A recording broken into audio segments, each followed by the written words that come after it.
Assalamualaikum and a very good afternoon to all my Form 5 students. So for today's video, kita akan masuk chapter baru, chapter 7, Measures of Dispersion for Group Data. It is not a new chapter for you actually because you already learned this in your Form 4. Okay, tapi bezanya masa Form 4 kamu belajar macam mana nak plot box and plot diagram, macam mana nak cari mean, variance dan juga standard deviation. Okay. So untuk chapter 7 Form 5 ni, kita akan fokus lebih kepada histogram, frequency polygon, OGIF dan banyak lagi lah. Okay. But for today's video, kita akan lihat sedikit tentang 7.1 dispersion. And we're going to learn how to construct histogram and frequency polygon. And we're also going to compare and interpret the dispersions based on the histogram and frequency polygon. Okay. So sebelum kita nak construct histogram dengan frequency polygon, kita kena tahu serba sedikit apakah komponen yang perlu ada pada histogram dan juga frequency polygon. Dan benda yang paling penting adalah sebelum kita nak lukis histogram, sebelum kita nak plot frequency polygon, kita kena ada satu benda yang sangat penting iaitu frequency table. Okay. So kalau kamu diberi beberapa satu set of data yang ungroup, kan, lepas tu kita nak pindahkan dia ke dalam satu bentuk group data ataupun satu table. So kita memerlukan beberapa komponen yang penting. Antaranya adalah size of class interval. Class interval ni maksudnya daripada range daripada satu kelas, satu value ke satu value yang lain. Okay, so cara dia adalah kamu tolakkan the largest data value dengan smallest data value dan kita bahagikan dengan number of classes. Ada berapa kelas dalam satu set of data tu. And then we also have the lower limit. Lower limit is the smallest value and the upper limit is the largest value. Okay. Midpoint juga sangat penting. Ini kita lebih kepada bila kita nak plot frequency polygon. Lower boundary juga sangat penting di mana bila kita nak plot histogram dan juga frequency polygon juga. Okay. So lower boundary ni dia punya formula adalah seperti berikut, tetapi cikgu lebih suka untuk menggunakan formula yang lagi satu ni. So kalau kamu nak cari lower boundary, kamu just ambil lower limit untuk certain class tu, kamu tolakkan dengan 0.5. Okay, dan untuk upper boundary nanti tu, kamu just ambil dia punya upper limit. Kamu tambah dengan 0.5. Kamu akan dapat benda yang sama. Okay, tapi kalau kamu nak guna formula ni pun tak ada masalah. No problem. Okay, tengok contoh. Now, kamu diberi satu set of data yang ungroup. Okay, yang dia macam banyak-banyak ni semua ungroup ni, dia tak ada group. So macam mana kita nak pindahkan dia ke dalam group data? Inilah dia punya contoh table dia. Tapi kita baca soalan dulu. Determine the class intervals for the data if the number of classes required is 6. Okay, so macam mana kita nak tentukan semua-semua ni? Macam dalam formula tadi, dia suruh buat apa? Ambil the largest data value, you minus with the smallest data value. So kalau kamu tengok dekat sini, dia punya largest data value dia adalah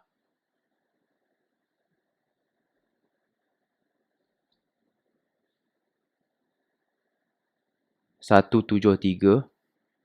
Okay. Dan dia punya smallest value dia adalah 145. Macam ni. Okay. Largest value, smallest value bahagi dengan number of classes. Dia bagi dekat situ if the number of classes required is 6.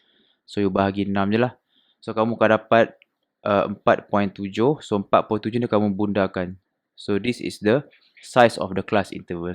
Size of the class interval maksudnya ada berapa nombor di antara lower limit dan juga upper limit. So kalau kita ada 145 dekat sini. So 145 dikira sebagai satu nombor, satu size. So kamu ada 5 kan. 145, 46, 2, 47, 48, 49. So kamu ada 1, 2, 3, 4, 5. So kalau kita nak tulis dalam bentuk range, kita baca dia tadi lah 145 sampai 149. Dan begitulah seterusnya. So that's why kamu akan dapat semua ni. Okay. Nah, kalau kamu dapat lihat dekat sini dia ada 6 kelas. 1, 2, 3, 4, 5, 6. So ada 6 kelas. Construct a frequency table. So kamu dah ada height dekat sini. Macam mana kamu nak cari frekuensi semua-semua ni? So kamu carilah. Macam biasa kita buat. 145 sampai 149. So kamu just potonglah 45 sini. Mana lagi? 145 dengan 148. So ada dua lah. So that's why kamu dapat dua kat sini. So begitulah juga untuk kelas-kelas yang lain. Okay. Lower limit. This is the lower limit. And this is the upper limit. Okay, settle. Midpoint nak cari macam mana? Lower limit tambah upper limit bahagi 2. 145 tambah 149 bahagi 2. Kamu akan dapat midpoint. Settle. Lower boundary. Cara cikgu tadi, ambil lower limit, tolak dengan 0.5. 145 tolak 0.5. So, kamu akan dapat 144.5. Upper boundary, ambil upper limit, tambah 0.5. So, kamu akan dapat 149.5. So, beginilah dia punya table yang lengkap. Okay. So, kalau kamu diberi table dan kamu nak tahu dia punya size of class interval, kamu tak boleh ambil kelas tu semata-mata. Contoh, kamu tak boleh buat macam ni. 149 tolak 145. Kamu akan dapat apa? Kamu akan dapat 4. Dan mana 4 ni bukan dia punya size. So, cara yang sebetul-betulnya adalah kamu ambil upper boundary, kamu tolak dengan lower boundary, dan baru kamu dapat size of class interval. 149.5 tolak 144.5, so kamu akan dapat 5, which is the size of the class interval. So ini adalah salah satu reason juga kenapa kita kena cari upper boundary and also the lower boundary apart from yang kita nak lukis. Okay, ini pun sangat penting sebab kita nak cari dia punya size of the class interval. Alright. Okay, now kita pergi kepada steps on how to plot histogram dengan frekuensi polygon. Cikgu harap kamu tahu lagi apa itu histogram. Kamu tahu macam nak membezakan histogram dan juga bar chart. Bar chart tu dia punya bar tu ada space in between the classes. Tapi untuk histogram ni, dia punya apa tu? Gap di antara kelas ke kelas yang lain tak ada. Maknanya dia semua rapat. Okay, dia semua rapat. Dia cantum lah. Okay. Ni semua ni. Dia rapat. Okay. So, step yang pertama adalah find the lower boundary and upper boundary. Kita dah tahu macam nak cari. Lepas tu, choose an appropriate scale on a vertical axis to represent the frequency. So, kalau untuk dia punya diagram nanti, y-axis sentiasa akan mewakili frekuensi. Dan x-axis akan mewakili dia punya class boundary lah. Right. Dan draw bars that represent each class where the width is equal to the size of the class and the height is proportionate to the frequency. Okay, ini untuk histogram. Untuk frekuensi polygon is a graph that displays a group data by using a straight lines that connects the midpoints of the classes which lie at the upper end of each bar in a histogram. So, step for constructing a frequency polygon, mark the midpoints of each class on top of each bar. So, kita dah tahu macam mana nak cari midpoint. Lepas tu, mark the midpoint before the first class and after the last class with the zero frequency. Kenapa kita kena buat macam ni? Supaya kita punya frekuensi polygon tu tak tergantung. Okay, kita kena bagi dia, kalau kita buat frekuensi polygon, bila kamu ada midpoint untuk setiap kelas, contoh macam ni kan. Okay, ni kita pakai ruler. Okay.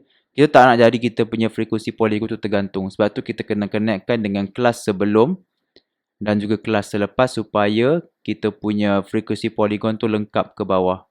Macam tu. And draw the straight line by connecting the adjacent midpoint. Ni kita kena guna ruler nantilah.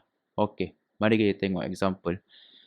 The frequency table below shows the number of hours of sleep per day of a group of workers. By using a scale 2 cm to 1 hour and 2 cm to 20, construct a histogram and also a frequency polygon on the same graph to represent the data. Okay. Cikgu dah pindahkan ke satu table yang lain, dan ini pun cikgu expect kamu kena buat juga. Okay, kita pindahkan satu table ke satu table yang lain. Alright. So to find the midpoint, apa yang kita kena buat? Lower limit. Lower limit tambah upper limit kan? 4.05 tambah 5.04 kita bahagi dengan 2, kita akan dapat 4.545. So 4.545. Okay, so kita cari untuk kelas-kelas yang lain pula. Okay, selesai untuk midpoint, kita pergi kepada lower boundary dengan upper boundary. Okay, tadi cikgu cakap formula dia adalah lower limit tolak 0.5 dengan upper limit tambah 0.5, betul? Tetapi ini hanya betul hanya kalau dia punya class interval tu adalah nombor bulat, whole number. Macam ni kan? Dia whole number 45, 149, semua ni whole number. Yes, so kalau kamu nak cari lower boundary, kamu tambah 0.5 and also tolak 0.5. Itu kalau untuk whole number. Tetapi bila kita melibatkan titik perpuluhan, bila kamu ada decimal dekat sini. Okay, ini ada berapa decimal? Ada 2 decimal. Macam ni Nak dia punya faham formula dia. Of course kamu boleh pakai formula, tak ada masalah. Okay, kalau kamu nak pakai formula tadi, dia kata kalau kamu nak cari lower boundary, kamu kena buat apa? Upper limit of the class before tambah lower limit of the class. Maksudnya dekat sini, upper limit before ni kalau kat sini dia apa? Dia adalah 4.04 dan kamu tambah dengan lower limit untuk kelas tersebut. Okay, so 4.04 tambah 4.05 bahagi dengan 2. So, kamu akan dapat dia punya lower boundary. So, lower boundary dia adalah 4.045. Dan kalau untuk cari upper boundary, ambil dia punya upper limit of the class tambah dengan lower limit of the class after. 5.04 tambah 5.05 bahagi dengan 2.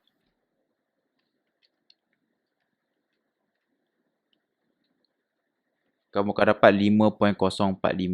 5.045. Ini cara pakai formula. Okey. Cikgu nak tunjukkan satu tips lah sebenarnya. Okey. Cikgu ulang balik tadi. Bila dia whole number, kamu apa? Kamu tambah atau tolak 0.5. Okey. Bila dia one decimal place, one decimal, kamu buat apa? Kamu tambah and kamu tolak 0.05. Okay, tetapi bila dia two decimal places, kamu tambah dan tolak 0.005. Contoh, kamu nak cari lower boundary ni kan? So, kamu ambil lower limit ni 4.05, kamu tolak dengan 0.005. Kamu akan dapat jawapan yang sama dekat sini, 4.045. Okay, so benda yang sama kat sini lah. So, ini adalah 5.045, 6.045 dan seterusnya. Okay, so kita dah complete dengan dia punya table tu. So, sekarang kita nak construct a histogram dan juga frequency polygon. So, kita buat histogram dulu So, untuk histogram, dia punya... Okay, so ini x-axis akan jadi kita punya class boundaries. Dan y-axis akan jadi kita punya... apa tu? Frekuensi. So, kita ada kat sini, tadi dia suruh buat 20, 40, 60, 80 dengan 100. Lepas tu kalau kita tengok kat sini, dia suruh buat 1 hour kan. Tetapi kalau kita nak buat 1 hour tak cukup rasanya. Okay, macam ni.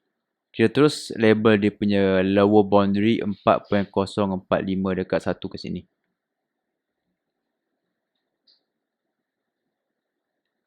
So this is our 4.045.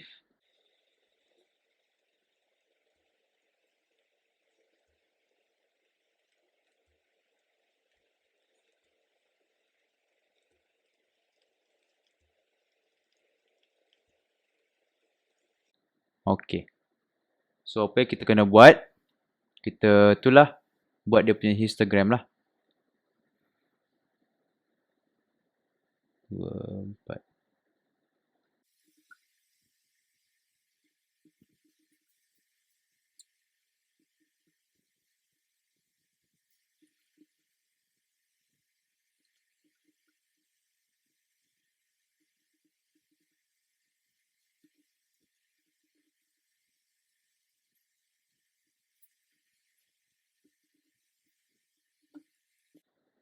Okey. So ini adalah lebih kurang cikgu punya histogram macam ni.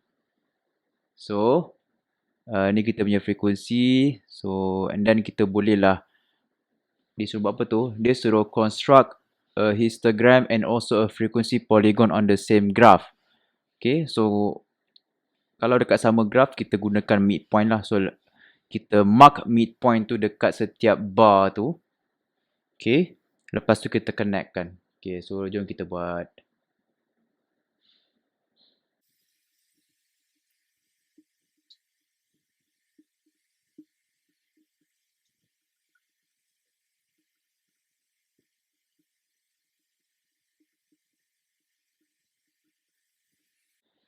Okay, so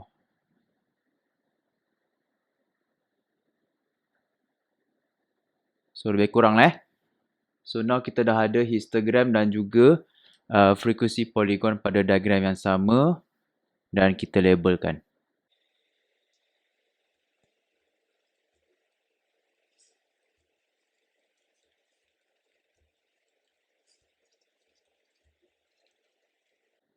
Okay.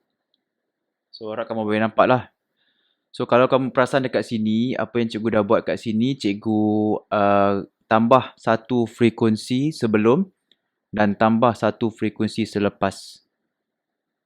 Yang mana dia terletak di midpoint lah. Okay. Supaya kita nak bagi dia punya frekuensi polygon tu tergantung. Okay. Boleh ya? Okay, the frequency polygon can also be constructed without constructing a histogram. So step for constructing a frequency polygon from a frequency table. Kita tak perlukan histogram pun kalau kita nak plot frequency polygon. Dan caranya adalah add one class interval before the first class and after the last class with the zero frequency. Find the midpoint. Lepas tu choose dia punya appropriate scale. Mark the midpoint with the corresponding frequency dan connect each midpoint with a straight line. Okay, contoh. So cikgu ada kat sini. Okay. So dia suruh tambah. Okay, kita tulis dulu yang dah ada ni.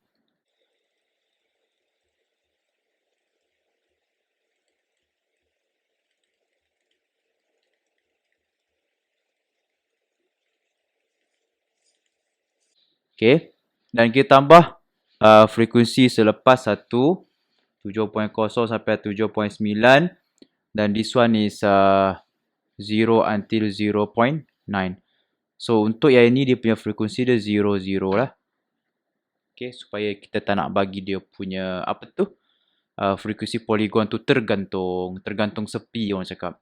Okay. So to find the midpoint macam biasa, 1.0 tambah 1.9 kita bahagi dengan 2. Kita akan dapat 1.45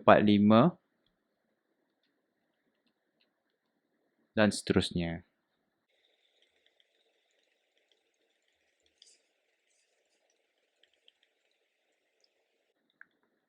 0.45 dan this one is 7.45. Alright.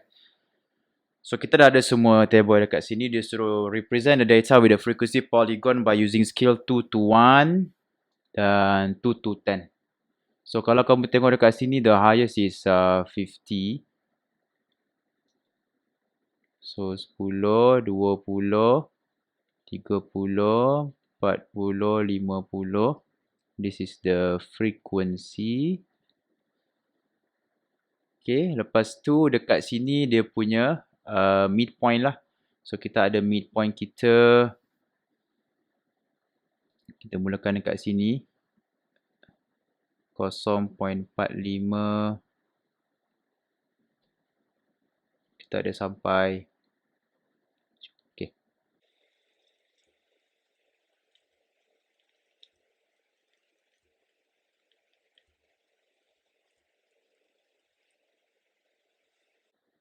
Okay, so now kita boleh plot lah.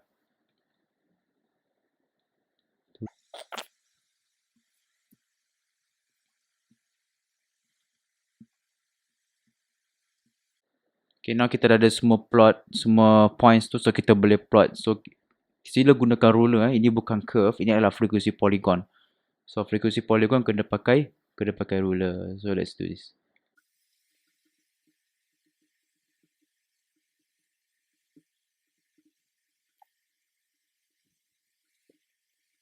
Okay, so jangan lupa label.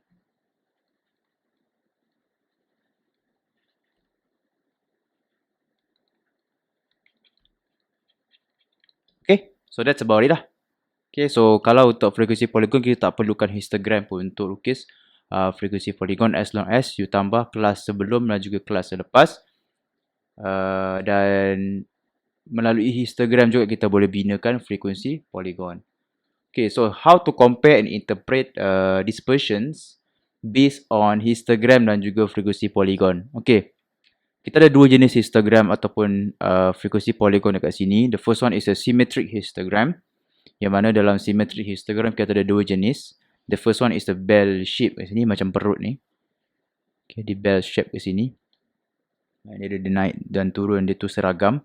Lepas tu kita ada uniform shape, maksudnya beza di antara setiap kelas tu tak banyak. So dia basically lebih kurang sama lah. Walaupun tak sama sangat, tapi dia approximately sama lah, uniform. Okay. Dan seterusnya kita ada skewed histogram. Ada dua jenis juga. Right skewed maksudnya dia punya kecenderungan tu dia menghala ke sebelah kanan macam tu. Dan left skewed dia menghala ke sebelah kiri macam tu. Okay, dan setiap daripada setiap jenis histogram ni memberi maksud ataupun memberi makna yang tersendirilah. Okay, contoh. The diagram below shows the two histogram of mathematics test marks obtained by two group. Arif dengan Bestari dekat situ. Okay, this suruh state the shape of the histogram for the two group. So, kalau untuk Arif tu, kamu dapat lihat dekat situ dia adalah uniform lah. Uniform. And then kalau untuk Bestari tu dia lebih kepada bell shape. Okay, dia dapat tengok situ dia tak ada kat sini, so kita refer kepada sini sebenarnya sebab dia ada bentuk macam perut dekat situ. Compare the dispersion of test. Okay, cara nak compare dispersion, cara yang paling mudah adalah kita tengok kepada ada berapa data atau ada berapa kelas dekat situ. Sini kita ada 1, 2, 3, 4, 5, 6, 7, 8 kelas dekat situ. Dan ini ada 1, 2, 3, 4, 5. Ada 5 kelas sahaja. So, lagi banyak kelas dekat situ, lagi disperse lah kita punya markah. So, kita boleh cakap dekat sini, Arif group is more disperse lah. Okay, ini cara yang paling mudah kita nak tengok. Okay. See, which group shows a better result? Kalau kamu tengok dekat sini, dia banyak. Okay, untuk Arif group ni memanglah dia uniform. Maksud uniform dekat sini, kebanyakan student tu dapat markah yang setiap range ni ada student. So, kita tak ada, maknanya dia punya result tu macam semua konsisten je. Okay, dan consistency tu tak memberi result ataupun tak dapat nak conclude result mana yang bagus atau tak bagus. Tetapi kalau kamu tengok dekat Bestari group ni, dia punya data tu banyak berkumpul dekat atas 50 tau. So atas 50 tu pas lah. Lagi-lagi tu menghadapi menghampiri yang nak ke A minus, yang A ni dia macam still banyak juga. So sebab tu kita boleh conclude sebagai Bestari group is better in result lah. Kenapa? Sebab most of the data is at the right end of histogram. Dia banyak berkumpul dekat sebelah sini. Okay, macam tu je. Alright, now kita tengok pada frekuensi polygon pula.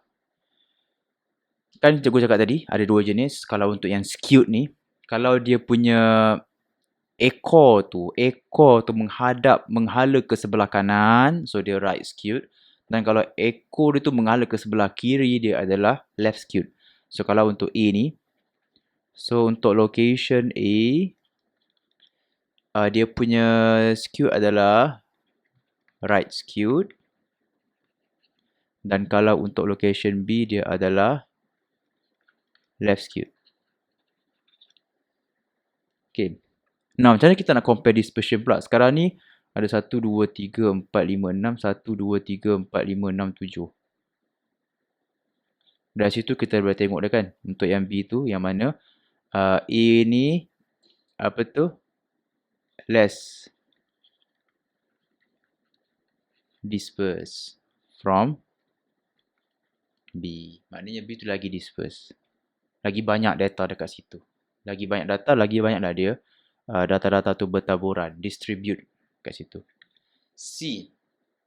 In your opinion, which location is highway and which location is housing area? Of course lah kan dekat highway kan banyak kereta. So banyak kereta kita tengok mana yang lagi disperse lah. So B is a highway and A is a housing area. Alright, so I think that's all for 7.1 untuk yang first part ni. Nanti kita akan sambung untuk second part of 7.1. Alright, thank you class, bye-bye.